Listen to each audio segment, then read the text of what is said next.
Hi students, அனைவருக்கும் வணக்கம். இன்னைக்கு வீடியோல நம்ம என்ன பார்க்க போறோம் அப்படினா ரவுத் கிரைட்டீரியா பேஸ் பண்ணி தான் ப்ராப்ளம் பார்க்க போறோம். இது வந்து அடுத்த மாடல். வாங்க பார்க்கலாம். For a system with f of s is equal to s power 4 plus 22 into s power 3 plus 10 into s square plus s plus k is equal to 0.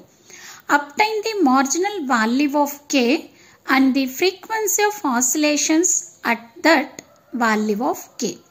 So இதுதான் கொடுத்திருக்கிற ப்ராப்ளம். இப்போ நம்ம என்ன பண்ணணும் அப்படின்னா ஃபர்ஸ்ட் கொடுத்திருக்கிற அந்த கேரக்டரிஸ்டிக்ஸ் ஈக்குவேஷனை எடுத்துட்டு k ஓட வேல்யூ என்னன்றதை கண்டுபிடிக்கணும். கண்டுபிடிச்சதுக்கு அப்புறமா இந்த frequency of oscillation find out பண்ணணும். ஓகேங்களா? சரி, இப்போ வாங்க. ஸோ ஃபர்ஸ்ட் நான் என்ன எடுத்திருக்கேன், f of s is equal to s power 4 plus 22 s power 3 plus 10 into s square plus s plus k is equal to 0 எடுத்துக்கிட்டேன். ஓகேங்களா? ஸோ இதுதான் கொடுத்துருக்கிற கேரக்டரிஸ்டிக்ஸ் ஈக்குவேஷன்.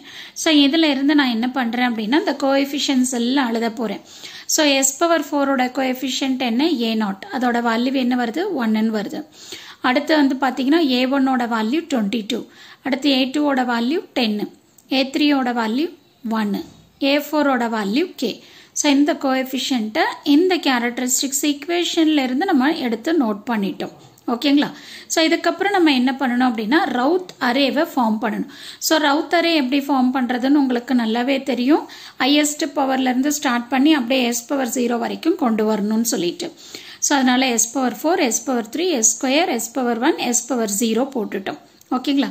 ஸோ ஃபஸ்ட்டு நம்ம எப்போ என்ன பண்ணுவோம், a0ஓட வேல்யூ போடுவோம். ஸோ a0, அடுத்து a2, அடுத்து a4 அந்த வேல்யூ ஃபஸ்ட்டு ரோவில் எழுதினோம். அடுத்து செகண்ட் ரோவில் என்ன எழுதணும், a1, a3ஓட வேல்யூவை எடுத்து எழுதிடணும். எழுதி முடிச்சதுக்கப்புறம் அடுத்து s2ஓட ரோவோட வேல்யூ ஃபைண்ட் அவுட் பண்ணணும்ல. அது எப்படி ஃபைண்ட் அவுட் பண்ணுவோம், 22 is multiplied with 10 minus 1 into 1 divided by 22. So இதை நம்ம சிம்பிளிஃபை பண்ணோம் அப்படின்னா நமக்கு என்ன வேல்யூ வருது, 9.95ன்னு வருது. ஓகேங்களா? ஸோ அப்போ 9.95 போட்டுட்டோம். அடுத்தது 22 into k minus 1 into 0. இங்கே வேல்யூ இல்லைல்ல, ஸோ அதனால் நம்ம என்ன எடுத்துக்கணும், 0ன்னு எடுத்துக்கணும். ஸோ அதனால் 22 into k minus 0 divided by 22. அப்போ 22 கேன்சல் ஆயிரும். நமக்கு என்ன வேல்யூ மட்டும் வரும், கேவோட வேல்யூ மட்டும் வரும். ஓகேவா? அடுத்து நம்ம என்ன பண்ணணும், அடுத்த ரோவோட வேல்யூவை ஃபைண்ட் அவுட் பண்ணணும்.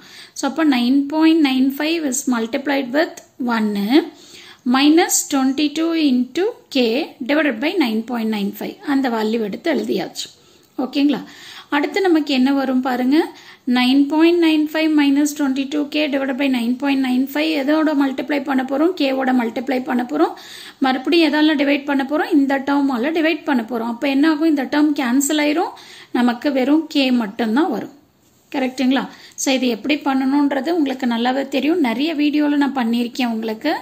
ஸோ லாஸ்ட் ரோ நம்ம எப்படி கொண்டு வந்தோம், 9.95 minus 22k divided by 9.95 இதை கொண்டு போய் எதோட மல்டிப்ளை பண்ண போகிறோம், நம்ம கேவோட மல்டிப்ளை பண்ண போகிறோம். ஸோ இந்த டேர்ம் வந்து 0, 9.95 into 0 வந்து 0 ஆயிரும். So divided by 9.95 minus 22k divided by 9.95 கரெக்டா? ஸோ அப்போ என்ன ஆகும், இந்த டேர்ம் கேன்சல் ஆயிரும், நமக்கு k மட்டும்தான் வரும். ஓகே, சரி. இப்போ நம்ம என்ன பண்ணணும் அப்படின்னா இந்த மார்ஜினல் வேல்யூ ஆஃப் கேவை வந்து ஃபைண்ட் அவுட் பண்ணணும். ஸோ அதுக்காக நம்ம இப்போ என்ன பண்ணுறோம், இங்கே பார்த்தீங்கன்னா k is greater than 0. So இதை அடுத்து நம்ம என்ன பண்ணணும், இந்த ரோ எடுத்துக்கணும். எடுத்துட்டு 9.95 minus 22k divided by 9.95 is equal to 0ன்னு எடுத்துக்கிறோம். ஏன்னா மார்ஜினல் வேல்யூ ஃபைண்ட் அவுட் பண்ணணும்ல, அதனால. ஓகேவா? ஸோ அப்போ 9.95 into 0 0 ஆயிரும். ஸோ அதனால 9.95 is equal to 22k.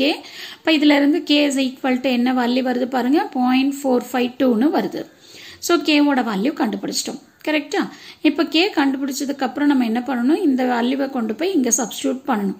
அப்படி பண்ணுறப்போ நமக்கு இந்த எஸ் பவர் 1 ரோ இருக்குல்ல, அந்த ரோவில் கேவோட வேல்யூ 0.452ன்னு சப்ஸ்டியூட் பண்ணோம் அப்படின்னா இந்த வேல்யூ என்ன ஆயிடுது, 0 ஆயிடுது. ஓகேவா? ஸோ அது 0 ஆகிறதுனால நமக்கு அந்த சிஸ்டம் என்ன ஆகும், ஆசிலேட் ஆகும். அதனால நம்ம என்ன பண்ணுவோம் அப்படின்னு சொன்னீங்கன்னா அதுக்கு முன்னாடி இருக்கிற ரோ எடுத்துக்கும். தட் இஸ் இந்த ரோவை நம்ம என்ன சொல்லுவோம் அப்படின்னா ரோ ஆஃப் 0ன்னு சொல்லிடுவோம். கரெக்ட்டுங்களா? அப்போ ரோ ஆஃப் 0 இருக்கு அப்படின்னா அதுக்கு முன்னாடி இருக்கிற ஈக்குவேஷனை நம்ம எடுத்துக்குவோம். அதை தான் நம்ம என்னன்னு சொல்லுவோம், ஆக்சிலரி ஈக்குவேஷன் சொல்லுவோம். கரெக்டா? ஸோ அப்போ நம்ம என்ன பண்றோம், auxiliary equation A is equal to 9.95 into S square plus K is equal to 0. So இதுல இருந்து 9.95 S square is equal to minus K வருமா? K ஓட வேல்யூ ஆல்ரெடி நம்ம ஃபைண்ட் அவுட் பண்ணிட்டோம். அந்த வேல்யூ கொண்டு வந்து இங்க சப்ஸ்டிட்யூட் பண்றோம், அவ்வளவுதான். அப்ப இதுல இருந்து S square is equal to minus 0.452 divided by 9.95. So இதை simplify பண்ணோம் அப்படின்னா minus 0.0454 வருது. இது வந்து S square ஓட வேல்யூ. So இதுல இருந்து நம்ம S எப்படி கண்டுபிடிப்போம், ஸ்கொயர் ரூட் எடுக்கணும், அவ்வளவுதான். அப்ப S is equal to plus or minus, இங்க மைனஸ் டேர்ம் இருக்கிறதுனால J வந்துரும். So இந்த 0.0454க்கு நம்ம ஸ்கொயர் ரூட் எடுத்தோம் அப்படின்னா 0.213 வரும். ஓகேவா? ஸோ ஆக்சுவலாக இது வந்து என்ன form, S is equal to J omega நம்ம சப்ஸ்டிட்யூட் பண்ணுவோம்ல, அதே தான். அப்போ இதுல இருந்து நம்ம என்ன பண்ணிக்கலாம், frequency of oscillation omega is equal to 0.213 radian per second எழுதிக்கலாம். ஓகேங்களா? ஏன்னா நமக்கு நல்லா தெரியும் S is equal to J ஒமேகான்னு சொல்லிட்டு. அப்போ இது J டேர்ம். ஸோ அப்போ இங்க இருக்கிற டேர்ம் தான் என்னது, ஒமேகா. ஒமேகாங்கிறது frequency of oscillation. ஸோ இந்த ஒமேகாவோட யூனிட் வந்து ரேடியன் பர் செகண்ட், அவ்வளோதான். இப்போ நிறைய யூனிவர்சிட்டிஸ் கொஷின் பேப்பரில் பார்த்தீங்க அப்படின்னா இந்த ஃப்ரீக்வன்சி ஆஃப் ஆசிலேஷனை எப்படி ஃபைண்ட் அவுட் பண்ணுறது அப்படிங்கிற கொஷினும் உங்களுக்கு நிறைய ஃப்ரீக்வெண்ட்டாக கேட்டுகிட்டே தான் இருப்பாங்க. ஸோ அதனால் இந்த மாடலில் நம்ம எப்படி ப்ராப்ளம் பண்ணணும் அப்படிங்கிறது கண்டிப்பாக உங்களுக்கு தெரியணும். ஸோ இதில் வந்து பார்த்தீங்கன்னா இந்த ஃப்ரீக்வன்சி ஆஃப் ஆசிலேஷன் வந்து எப்போவுமே எந்த மாதிரி மாடலில் வரும் அப்படின்னா இந்த ரோ ஆஃப் 0 வரும்ல, அந்த மாதிரி மாடலில் உங்களுக்கு ஃப்ரீக்வன்சி ஆஃப் ஆசிலேஷன் என்ன அப்படிங்கிறத ஃபைண்ட் அவுட் பண்ண சொல்லுவாங்க. அதை எப்படி ஃபைண்ட் அவுட் பண்ணணும் அப்படிங்கிறத நீங்களும் கிளியர் கட்டாக புரிஞ்சுக்கோங்க. ஸோ கண்டிப்பாக இந்த வீடியோ உங்களுக்கு யூஸ்ஃபுல்லாக இருக்கும்னு நினைக்கிறேன். தேங்க்யூ ஃபார் வாட்சிங் திஸ்.